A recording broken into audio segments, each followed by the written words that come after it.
Hey everybody, what is going on? Hexlex here. I got another Master Duel video for you. So, I wanted to definitely start working on some Orcust variants because in addition to Molcharmy's Fuwalos at least, and the VODS, I have actually done some recent crafting for Girsu, the Orcust Mech Knight. As you can see, I now have a full playset of this card.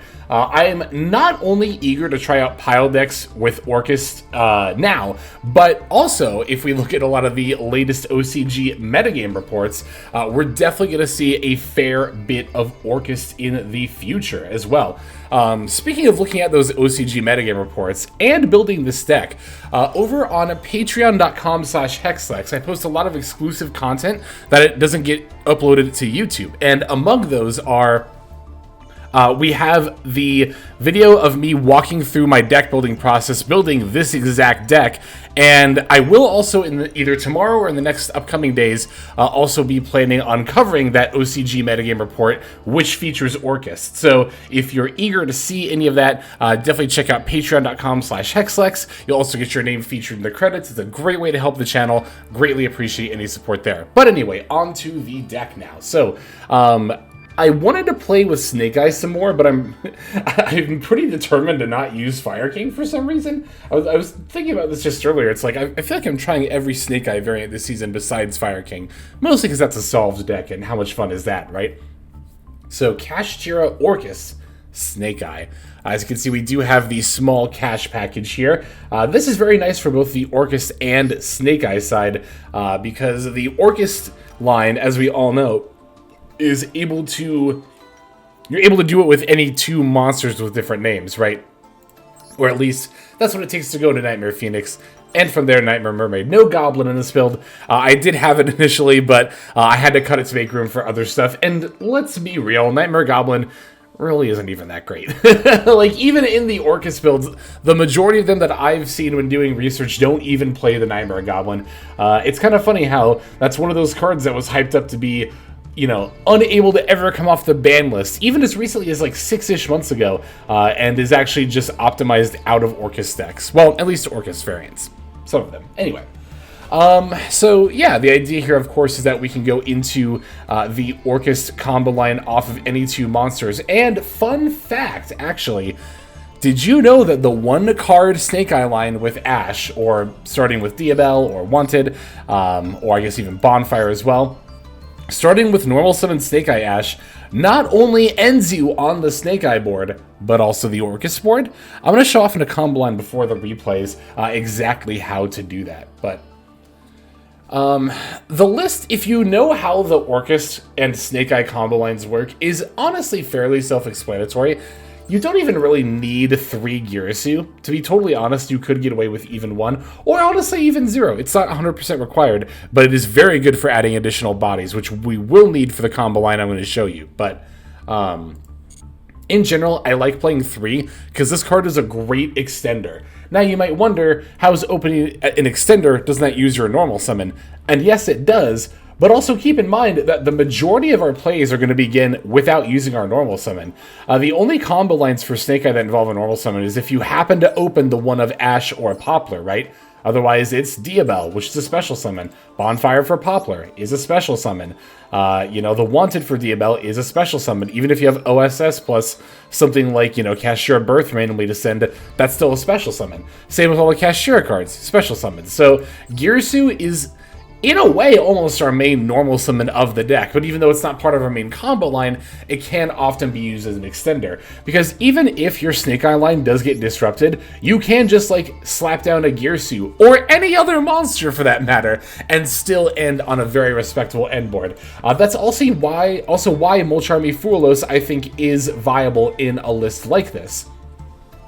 Now, I will say that when the first day of this card, which was actually the day I made my video about how many copies you should put in a deck, right, where I showed all those example games of opening Fuwalos plus Max C, that was like day 1 of this card being out. So I might have been overhyping it a little bit then, but to be fair, I think there are a lot of decks that can actually make use of this card as a material. This card, and really a lot of Snake Eye variants, definitely among them, right? But especially in this one, again, we just need two monsters with different names to go into Orcust plays. So you can go Special Summon Unicorn, Normal Summon Fuwalos, or you could even go like Bonfire for Poplar. Let's say they Veiler Emperor Poplar. You can go, all right, Normal Summon Fuwalos, Phoenix, Mermaid combo. So it's very, very nice in that regard. I actually want to expand this out a little bit further and make like a 60 card version of this, because there are some even more insane things that you could potentially combo into than what I'm going to demonstrate here. But why don't we go ahead and demonstrate that combo line? I'm going to break down this list card by card first, and then I'll show you how you can combo one card into both the Snake Eye and Orcust line. So we're on 2 Effect Veiler, 1 Snake Eye Ash, 1 Snake Eye Oak, 1 Snake Eyes Poplar, 3 Maxi, 3 Ash Blossom and Joyous Spring, 1 Orcust Symbol Skeleton, 1 Orcust Harpoorer, 3 Girsu, the Orcust Mech Knight, 3 Molcharmy Fuwalos, 1 Orcust Nightmare, 1 Kashtira Fenrir, 2 Kashtira Unicorn, 3 Diabellstar, the Black Witch, 1 Snake Eyes Flamberge Dragon, 1 Snake Eyes Diabellstar, 1 Nibiru the Primal Being, 2 Bonfire, 1 Original Sinful Spoil Snake Eye, 1 Pressured Planet Raitsoth, 1 Divine Temple of the Snake Eye, 1 Kashtira Birth, 2 Called by the Grave, 1 Crossout Designator, 1 Wanted, Seeker of Sinful Spoils, 2 Infinite Permanents, and finally 1 Orcust Crescendo. And that is going to be it for our 42 card main deck. For our extra deck, we're on 1 Dingirsu, the Orcust of the Evening Star, 1 Linkuriboh, 1 Nightmare Mermaid, 1 Nightmare Phoenix, 2 Galatea, the Orcust Automaton, 1 Hita, the Fire Charmer Ablaze, 1 IP Masquerena, 1 SP Little Knight, excuse me, 1 Promethean Princess, Bestower of Flames, 1 Appaloosa Bow of the Goddess, 1 Access Code Talker, 1 World Sea Dragon, Zealantis, 1 Salamangreat Raging Phoenix, and finally 1 Underworld Goddess of the Closed World. There's our list. Let's see these games. But I misspoke, not the games. We gotta show you this combo line first. This hand will do. So, let me go ahead and use Bonfire to grab Snake Eye Ash here. Normally, you would definitely want to grab Poplar, especially because this hand has Girsu, but this is just for the sake of example. So, let's say you open Snake Eye Ash, and for hand traps, this is how you can one-card combo to do Snake Eye plays, and then also Orcust stuff. So, we're going to start by normal summoning our Snake Eye Ash and activating the effect in order to add Poplar from deck to hand. From there, we of course are going to want to activate the Poplar's effect, special summoning, and we will activate the onboard effect as well in order to search. We actually want to grab the Divine Temple of the Snake Eye here. We're going to activate Divine Temple of the Snake Eye, and we're going to place our Snake Eyes Diabellstar face up. Now, obviously, you'd normally want to do it from deck, ideally, but here we have it in our hand. That's still fine. Not that big of a deal. All right, we're going to link our Poplar into Linkuriboh. And then we're going to activate the Poplar's effect in order to place itself into our Spell Trap Zone. From there, we can activate the effect of Snake Eye Ash, sending itself and Poplar in order to summon Oak. Don't summon Flamberge first. You actually do want to summon Oak first, because it's going to get us an extra body. We're going to use Oak effect. Doesn't really matter which one we bring back here. We'll special summon, yes. And the reason we get an extra body is because we're going to activate Oak, and we're actually going to send the Divine Temple. In older pure Snake Eyes lines, you would keep the Divine Temple on the field, but for this combo, we're going to send it off the Oak here. It's going to special summon the Flamberge from deck. And then from there, we can link our Flamberge and the Snake Eye Ash into our IP Masquerena. So let's activate the Flamberge F. We can special, doesn't really matter which two, just any two of our Snake Eyes monsters here. Alright, now let's link our IP Masquerena as 2 materials and Linkuriboh into the Promethean Princess, Bestower of Flames. We can activate Prom Princess here to bring back the Flamberge. I like bringing back Flamberge in defense mode because Tempai has Lightning Storm. You see it a decent amount in this meta. Alright, Flamberge F, we're going to, of course, put the IP Masquerena into our Spell Trap Zone. This is all going to be very familiar if you're, you know, even a little bit familiar with these Snake Eyes lines. After that, we're going to link summon Raging Phoenix using Promethean Princess, because that way we can get her off the field and will no longer be fire locked. And there's Raging Phoenix, and normally this is about where you would end on a regular, just pure Snake Eye line, right? Except that you'd have the Temple instead of the Oak. But here, again, we can keep going, particularly because we haven't used Snake Eye's Diabell Star yet. I'm going to activate the effect to put Poplar into the spell Trap Zone, so let us special summon the Snake Eye's Diabell Star. Now, from there, we can link those two into our Nightmare Phoenix, those two being the Oak and the Snake Eyes Diabell Star. We're going to leave Raging Phoenix and Flamberge on the field. We're not going to use either of these as combo pieces. Alright, now we're going to link our Nightmare Phoenix into Nightmare Mermaid. From there, we can activate the Nightmare Mermaid effect. I'll just send the Birth. Why not? Doesn't really matter for, again, the sake of example here. I'm just going to discard one card from our hand. Mermaid effect will, of course, summon the Orcust Nightmare. Alright, from there, we're going to link summon Galatea using Mermaid and the Orcust Nightmare. I will activate Orcust Nightmare's effect, banishing itself. And it doesn't really matter what you have gain attack here. I'll just do Raging Phoenix, why not? And we're going to send Harporer to the graveyard. Now, I'm going to activate Harporer first, because I want to put Harporer back with Galatea. Now here I'm going to special summon one of our Girsus, and then Girsu effect activates in order to send the Symbol Skeleton. Alright, now we can activate our Galatea effect. I want to do it now, as opposed to, earlier, because I want to specifically put back Harporer into the deck for follow-up plays. Like, for example, I have this Girsu in my hand, right? I could, in theory, on a follow-up turn, normal summon Girsu, mill the Harporer, and then special summon my last Girsu from deck. But more importantly, we get to set the Orcust Crescendo, which is a counter-trap Omni-Negate.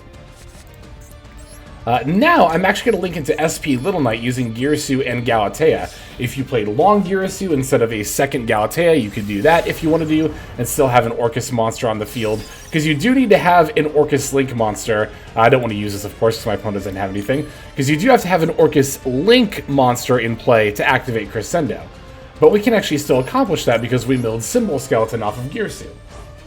We're going to banish that, and put Galatea back on our field. And there you go. So now, basically what the Orcust line added to our end board is the Counter Trap Omni-Negate, as well as an SP Little Knight. Now you may be wondering, well, aren't you supposed to go into SP off of IP? Normally, yes, but this frees up our IP to be used for either Appaloosa or Underworld Goddess, which is honestly very, very nice to be able to go into that as well as having SP. This, of course, also still has our Raging Phoenix plus Promethean Princess combo line for even further disruption. Or combo line, little interaction, I guess I should say, for more disruption. So there we have it. There is the combo line in question. There are a lot of different ways you could build this to make stuff potentially other than Little Knight, but with this build I have, that's the line that I tend to focus on. So now that I've demonstrated that, let's take a look at some gameplay. Okay, our first opponent's going to be on Ice Barrier. We've seen what happens now when things go right, but what about if you get disrupted? That's what we're going to find out here in this game. So, we're going second, but I will say our opponent's hand is not great. They're going to T-set pass. So, obviously not ideal for them, but this game is still going to be a good demonstration of how to play through disruption. So, I'm going to lead by specialing the Unicorn here. Then I can activate Bonfire for Poplar. Now, I do want to go for Poplar, not Snake Eye Ash, because I could still use my normal summon here. And here is the Effect Veiler on the Poplar. As you can see, I don't have any more extenders for the Snake Eye line in my hand, so we can't do Snake Eye plays this game, but we can definitely still win. Going to activate Unicorn here to take one of their two Lancias out, activating Birth. Then normal summoning Molcharmy Fuwalos. I'm going to link that off with our Cashier Unicorn to make the Nightmare Phoenix. I can even use the Nightmare Phoenix effect here to pop the face down. Now, it turns out to be Ice Barrier, which is just going to let them dump and then add the Gamma Seal. But I don't really care about that at all, because, again, I'm just going to win this turn. So, Birth bringing back Unicorn. That's why I used Fuwalos and Unicorn and not Fuwalos plus Poplar, because basically I got to make a Nightmare Phoenix for just Fuwalos there. Activating Mermaid to bring out the Orcust Nightmare, linking off Mermaid with the Orcust Nightmare. Definitely don't want that attack drop on the board if I'm going to win this turn. Going into Galatea, now we can activate our Orcust Nightmare effect. Milling the Harp Horror, the Unicorn buff might actually end up mattering here. Harp Horror F, and a Special Gear Suit. Special Gear Suit F, dump Symbol Skeleton. I can use Galatea, put back Harp Horror for the Crescendo. And I can even overlay the Galatea into the Dingirasu. Now, we don't normally do this for part of this deck's turn 1 combo line, but here I'm going to activate the effect to send the face down monster. It ends up being Mirror Mage. So did they not have... I guess they didn't have a way to get another effect monster on the field, huh? As part of their turn 1 hand. A little bit of a shame, but... And funnily enough, if we click the little I button here, this actually is exactly 8,000 damage. So that worked out pretty well. Of course, I definitely could have kept comboing into more Dark Link monsters. Keep in mind that the Orcust stuff does Dark Lock you, so you want to do all fire summoning before you start banishing your Orcust monsters from the graveyard. But I could have probably linked into more Dark monsters. Linked into more Dark monsters to get more damage, but I also had exactly 8k, so I decided to just go for it. But that game was pretty short and sweet, and yeah, our opponent didn't do a lot. But I really thought that was still important to show that even if your Poplar gets negated, you have tons of options as far as like putting bodies on the board for a deck like this. That's one of the reasons why I really, really like this deck. It is very nice in that regard. But we still have some more games that we're going to take a look at. Some more back and forth ones for sure. Let's take a look at the next one here. Alright, how about a going second game where our opponent actually does something at least a little more threatening? Let's see going second against the Labrynth. Alright, opening our hand here, we got Veiler if nothing else. This hand's not bad, but opening Poplar and Bonfire is a little redundant. Alright, so they're going to use Arias to set Welcome Lab, and I imagine they're going to use Welcome Lab for Ariana. Yep. Here I'm definitely going to use the effect Veiler. This lets them get back the Arias, but I think that's worth giving them this random body to not have the Ariana search go through. Yeah, because that's probably going to grab furniture, just something I don't want to deal with. But they actually end up double tributing for the Lovely Lab, which is totally the right play here, because Lovely Lab can reset that Welcome Lab that was used, and then they set 2 cards. So yeah, as you can see, our opponent's turn 1 was actually not too bad, despite their Ariana getting negated. I think this is a pretty formidable turn 1 board. So we drew Orcust Nightmare for turn, which doesn't look great, but we can, if nothing else, just send it for the Diabell Star here. And in fact, that is a little bit of a shortcut to our Orcust board without having to go into Phoenix and then Mermaid. Alright, so we're going to chain Welcome Lab to the Diabell summon. Welcome Lab for Ariana. We're going to set OSS. Ariana's going to add Lady. Oh, that makes sense, because then they can just special summon Lady. Yeah, they're going to do that now after I normal summon Poplar and activate. Yeah, this Bonfire is not going to end up being good for much this game, but not that big of a deal. Going to add Temple, because we already have OSS set, of course. Going to Temple for the Snake Eyes Diabell Star. I pretty much always go for Snake Eye Diabell Star. I like that Temple can just get an extra body, but you could think about setting up Flamberge or Oak in some situations. Alright, OSS, we're going to send that Poplar that got put back for Oak. No point going for Snake Eye Ash at this point, because I don't really have anything else to add. So our opponent has an Imperm, but thankfully we have the Crossout Designator. They still get to summon their Arias here, but that's fine. And they conceded. I thought that was a really early concede from them, because I wasn't even really sure from there exactly how I wanted to play out the rest of their turn. They have a ton of bodies on board as well as a face down card. I think the face down card, so clearly it wasn't anything. Otherwise our opponent wouldn't have conceded.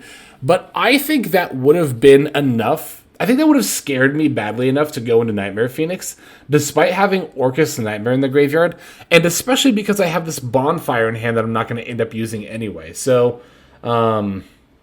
Oak brings back Poplar, and then we... What do? We Oak and send Temple. I would definitely send Temple here for Flamberge. I'd probably, at that point, go into Nightmare Phoenix, linking off Flamberge and the remaining Poplar. Then I could pitch Bonfire, pop the back row, get my 2 bodies. I guess at that point I could just go for a Zealantis OTK, huh? That wouldn't be that difficult. Yeah, okay, so I guess I was gonna say that going into Nightmare Phoenix would be a little bit suboptimal, and that might have been enough to let them live. But I think I could have Zealantis OTK'd and still had enough pops to do that. I'm pretty sure I would have. Maybe my opponent recognized that, and that's why they conceded. But I think they should have made me know the line. Knowledge check. That's what I like to call it. Give your opponent a knowledge check. You might know their combo line, but do they know it? You'd be surprised how often the answer is no. Anyway, we got one more game we're going to check out before we finish off here. Let's see that one. And our final duel is against Branded. Let's see how we fare against them here. Actually, I remember this game. This is a pretty good one. Very nice back and forth. All right, so we're going first. And our hand doesn't look great at a glance, but honestly, Unicorn plus any normal summon is more than good enough, even if that normal summon ends up being Mulch Army Fuwalos again. Like I said, this is definitely one of those decks that can very easily support playing Fuwalos, because it's not really that big of a detriment if you open it going first like we did here. Birth lets us get back the Unicorn, then we can go into the Nightmare Mermaid. Again, I love opening Unicorn plus Fuwalos because it's basically you can normal summon Fuwalos and turn it into a full Orcust combo. Pretty much by itself, because again, the Birth is going to bring back the Unicorn that you end up using. Alright. Doing pretty typical Orcust stuff here. Banishing the Harpor to summon Girasu. Girasu gets to send the Symbol Skeleton. Oh, okay, so that going to end phase here probably looks really weird. You're like, Hex, why didn't you pivot into SP Little Knight? So, my opponent actually got me pretty good here.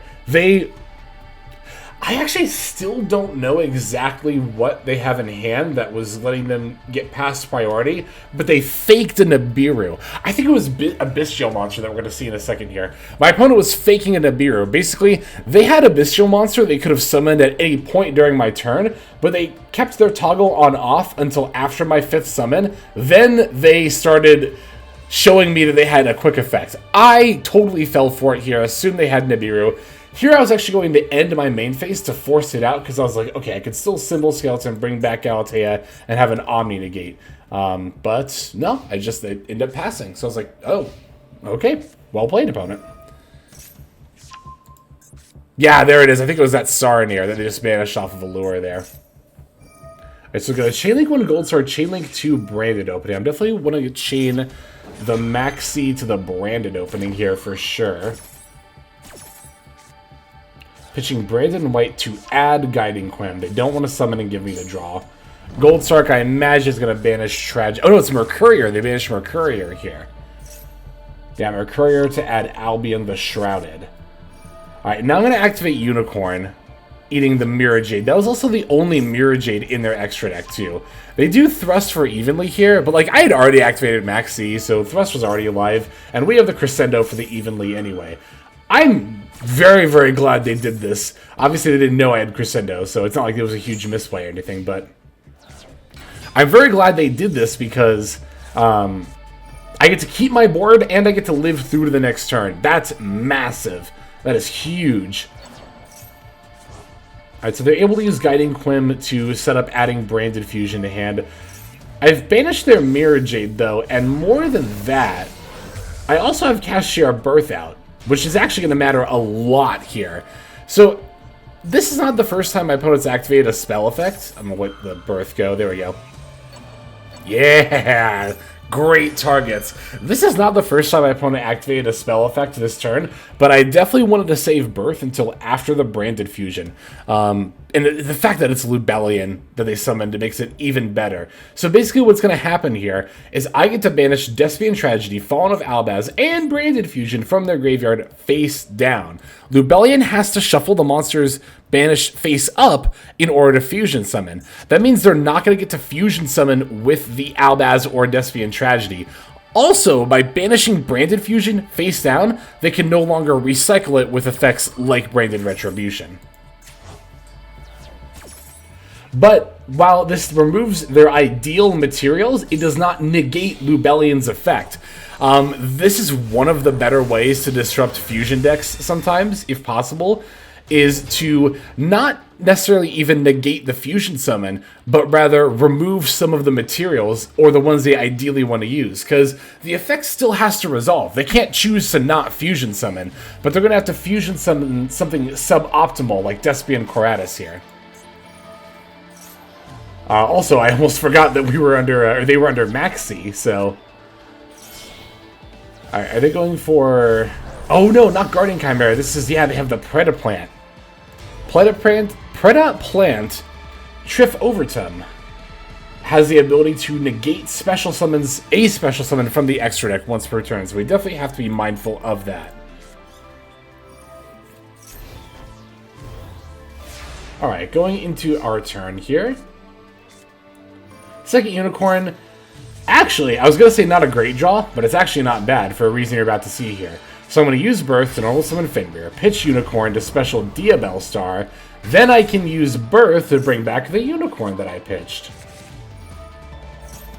Now, granted, I do have to use that Unicorn for OSS. I would have liked to have used Birth here, but I wouldn't have had enough room on board to special summon Poplar in that case, so... But of course, it's completely fine. I'm going to special the Poplar, grab the Divine Temple, we can activate the Divine Temple, and go for the Snake Eyes Diabell Star. Again, our opponent gets to negate an extra deck summon, so we have to be mindful of that, right? So I know they're not going to negate Linkuriboh. That's going to let me put the Poplar in the Spell Trap. Now I can Ash, send a Poplar, Oak F, bring back Ash, Oak F, set itself and Divine Temple. I could have sent Birth here, but I think sending Divine Temple was better. For Flamberge. Now I can use Flamberge, push back the Predaplant, no longer have to deal with that. Now the main thing we have to worry about is the Despian Coratus, which hasn't used its effect yet, and won't get a chance to, because as you can see, I'm actually linking it off for the Underworld Goddess. And that is also why I went into IP Masquerena before anything else there. So that did a couple of things. Again, the Coratus had not used its effect yet, and because I used it for a summon, my opponent was not given the opportunity to get past priority in order to activate the effect. Furthermore, linking off Coratus to summon the Underworld Goddess is not sending it by a card effect, so they will not get the special summon off the Coratus effect here. Now, we do still need to find lethal. Our opponent still has a 3k monster in defense throw that we have to get past. So we're going to activate Flamberge, bring back Oak and Ash. I'll get my free draw from Wanted here, because why not? Linking off Oak and Ash, I'm going to make Hita. The main reason, though, that I really wanted to make Hita is that I want to summon the Access Code Talker. This will not only clear out the Lubellion, but also this pesky face-down card that's been really bothering me lately. And it actually ends up being Forbidden Droplet, which presents a little bit of a problem, or at least it would, if I didn't have the ability to simply summon the World Sea Dragon Zealantis. But Hex, you might be thinking, you don't have Promethean Princess set up, you don't actually get to pop Lubellion here. Well, I can run over it and deal damage, but I can also just win this turn. And the reason that I can win this turn is because I still have Orcust cards I haven't used. That Symbol Skeleton never got used. I can use that to bring back Galatea. From there, I can overlay on top of Galatea in order to make the Dingirasu. And now I can use Dingirasu's effect to send the Lubellion. And of course, now I have more than enough damage on board for lethal. This is what I love about decks like this. Just finding the line in game states like this.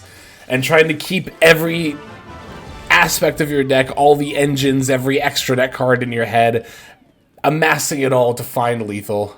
It's so satisfying. It's so good. But that is going to go ahead and do it for this video. Thank you all so very much for watching. I had a ton of fun playing this deck and making this video, so I hope you had a good time watching it. That's going to be all for now, though. Why don't we move on to our outro? Hey everybody, Hexlex here. Just want to give you a huge thanks for watching all the way to the very end of the video. Believe it or not, that is actually one of the best ways that you can support the channel, is by watching the videos in their entirety. But there are many ways in which you can support the channel if you are so interested. The names that you're seeing on screen here, I gotta give an extra special thanks to, because these are people who have chosen to either become a member on YouTube, which if you're interested in, you can do as well via the join button next to the subscribe button down down there, or have signed up over on Patreon and become members there. Link to that is going to be in the description below. Without the support that is being offered by, again, all the people that you're seeing on screen right here, I would not be able to take the time to dedicate to uploading daily YouTube videos. So thank you so very much. But there are also other ways you can support as well. Again, link to the description below. If you like my deck tracker that you'll see in a lot of my videos, the Untapped Companion, you can download that for free, and if you use my affiliate link down there, then that also goes a long way towards supporting the channel. That's, again, free. So is subscribing here on YouTube. That's also free and a huge way to support. You can also check out Twitch, once again linked in the description below. Following and subscribing over there will not only support as well, but also give you notifications of when I go live if you want to catch some of the live streams. But really, no matter how you choose to support, it all adds up, and it all definitely means the world. So thank you, each and every one of you. For now, this is Hexlex. I'm going to be signing out, but more than that, I'm hoping that you have a fantastic day.